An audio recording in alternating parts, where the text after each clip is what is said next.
Hello everyone, thanks for joining me again to explore free cut piecing. I thought before we actually get into the meat of today's session that I would demonstrate how I did these blocks from the quilt from last week. So these were these ugly blocks that were not being very successful. So what I did was lay this block back on top of more black fabric. And remember, we always want our blocks to be the same height because I'm going to be cutting all the way across that way. So what I did is I wanted to add an edge of black on.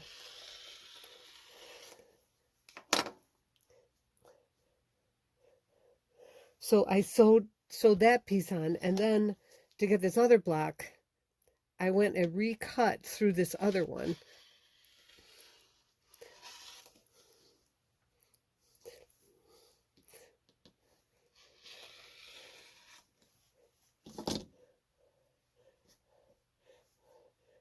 No, this way.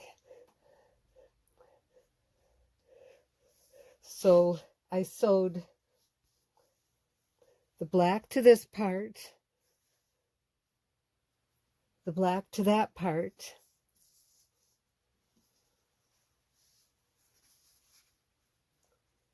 and then this whole part onto there. As you know, it's just like all the other ones we've been doing. So that's how I got those blocks, and then I ended up with a bunch like this too. Okay, I'm going to go set up for the next demo, and I'll see you in a minute. So what we're going to be exploring today are ways to design with our blocks and sew them together.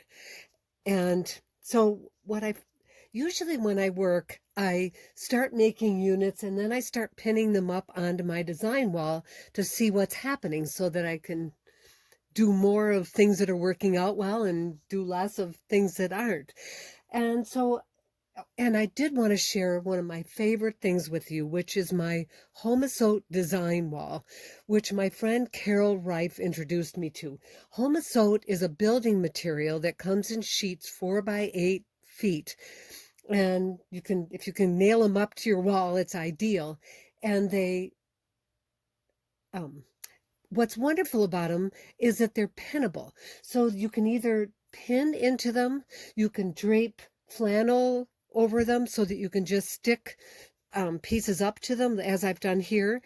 Or my favorite thing is you can baste your quilts on them because if you use strong pins, you can pin up your backing, batting, and then your quilt top and baste vertically, which is a wonderful thing in my very crowded sewing room. So after I assembled almost all the units that we had pieced in doing this series of videos, and I found this a little overwhelming. So I took them all back off and started putting them back up in smaller units. Now, one thing about free cut piecing is that at any step of the way, you can square up your units. And you can see that if you do your quarter circle blocks and square them up, you'll get a very successful quilt just making these circles. Or you could rearrange them into some more unusual way. If you make enough of them, if you have enough fabric and can keep repeating things, there's probably ways that you could get a nice wave going across here, or alternate these blocks with plain blocks. But what I decided to play with today was, where is it? Oh, here it is, are these blocks. And at first I thought, oh, this would make a good table runner. But I realized for purposes of demonstration, I'd be better off with a placemat so that I can show you how I do my whole process. So I've laid out 3 of the leaves here because what I want to do is insert plain black in between each of these blocks. So because I'm going to be cutting all the way across here, I want these to be the same height. And my goal here is right now to piece black onto the outside edge here.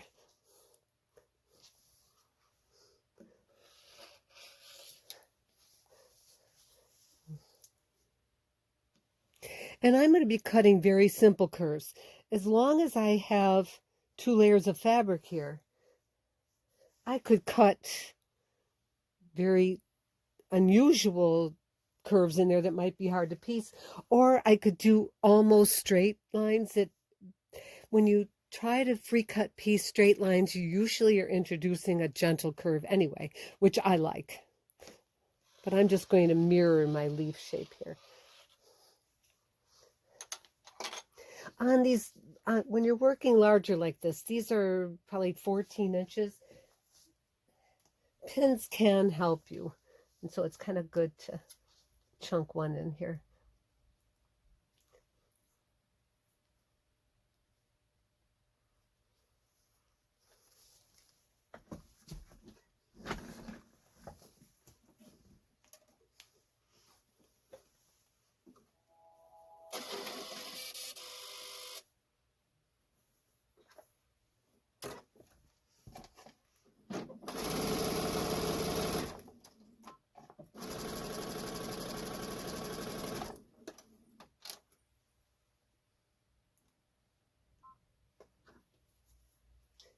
I've got black thread in the top and orange in the bottom. I notice my tension's a little bit off because I'm seeing some orange.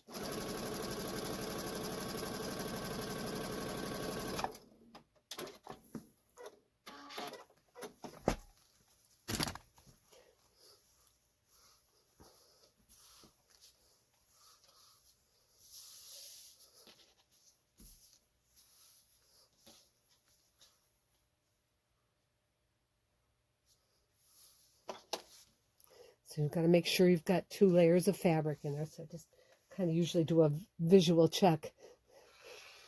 But I am very frugal of fabric, so I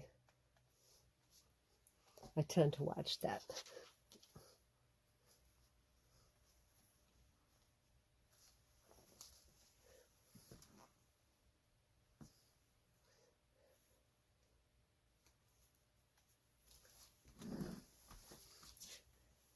One thing, this sewing machine, oh, what did I do here? Oh, I forgot to get my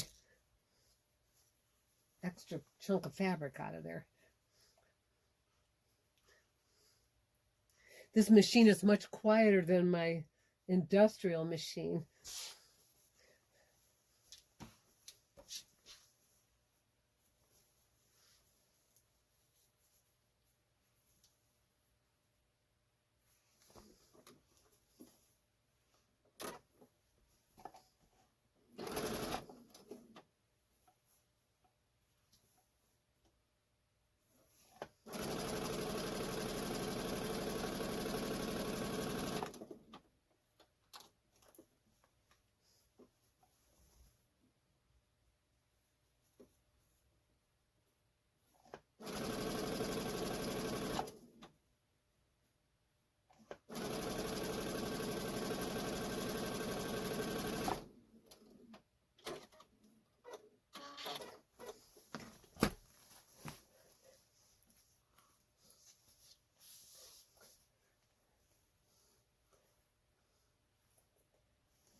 I always trim these tops and bottoms so that I know where I should start and stop sewing.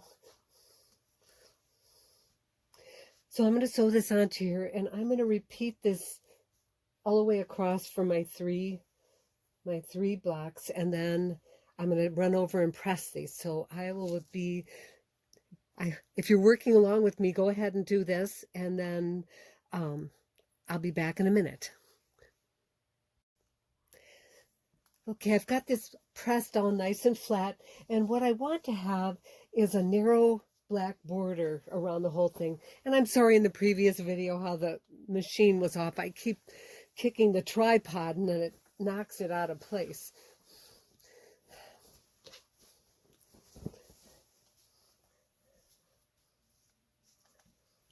So if you wanted to, or if you were limited by the size of your cutting mat, you could square this unit up right now and add on straight borders as we often do in traditional quilt making. But I really I like to keep curvy piecing as long as I can. So I'm going to curvy piece a black border on here. I know it's a little hard to see where I'm cutting, but, and so the only goal here is to make sure that you have two edges in everywhere so that, because you have to have two edges that match.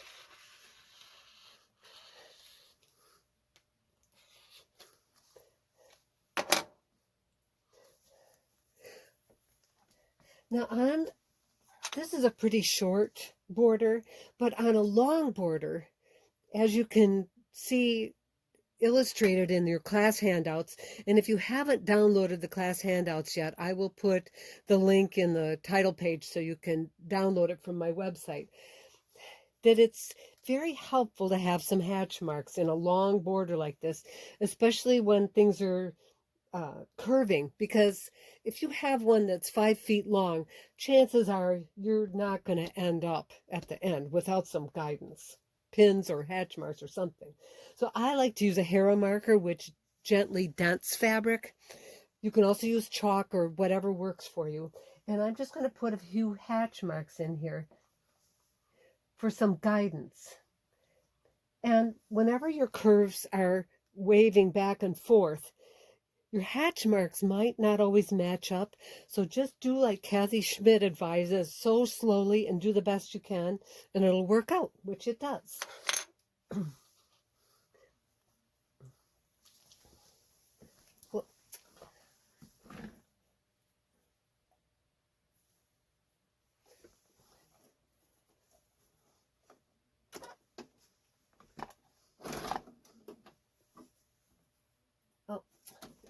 Oh, oh, I was afraid I'd come unthreaded, but I haven't.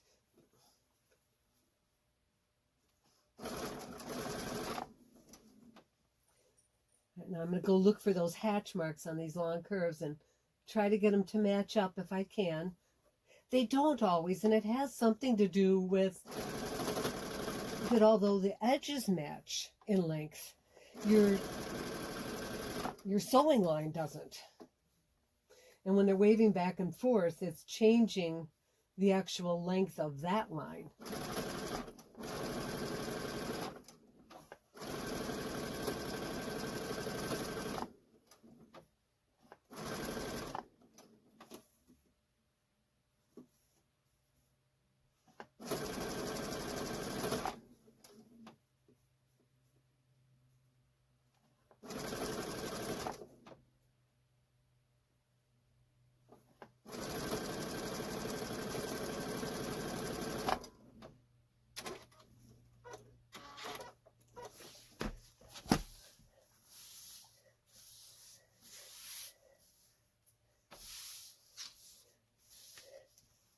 So if I was going to use this as a placemat, I would finish doing my borders on here and then square it up, because I like my edges square just for ease of binding on a quilt.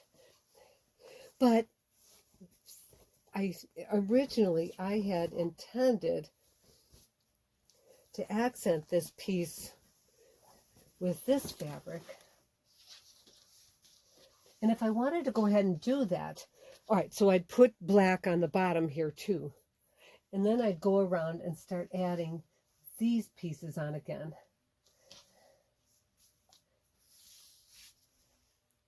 Which maybe I'll do, because who cares if, yeah, I could do that.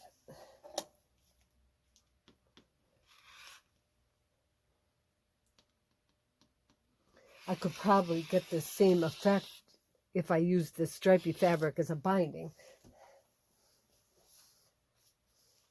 But if I wanted to get this on here as another addition, a second border, as long as I've got 2 layers of fabric, which I do,